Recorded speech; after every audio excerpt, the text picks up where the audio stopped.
Welcome back to Animating SQL. In the previous episode, we left off with the following guide.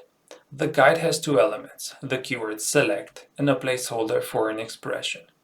Keywords are simple. They are reserved words that have a special meaning. Usually, like in our case, they describe an action, select. They are also easy to spot because they are written in uppercase. The second element, the expression placeholder, can hold many types of expressions. For now, we will focus on a simple expression, 1 plus 8. This looks easy because human brains are amazing at adding things.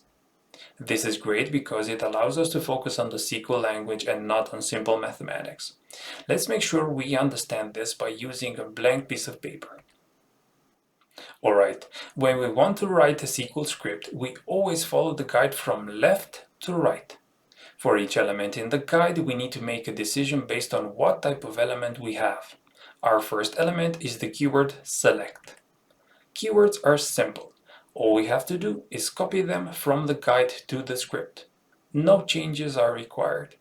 So we go ahead, move down to the script and write down the word select. Next, we move on to the second element of the guide, the expression placeholder.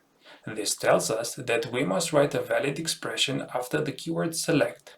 So, we go back to the script and we write the expression 1 plus 8. And there we have it. We have followed the guide in order to create our first SQL script.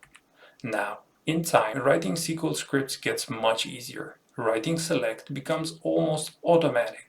Selecting the right expression will also be super easy. Right now, we are just learning the rules of the game. Give it time and revisit the episode as many times as you need. The next episode will be fun. We will ask Chat-GPT to use the guide to write the script for us. You may be surprised of what happens. If you like my content, please join the channel. It really helps. Thanks for watching and bye bye.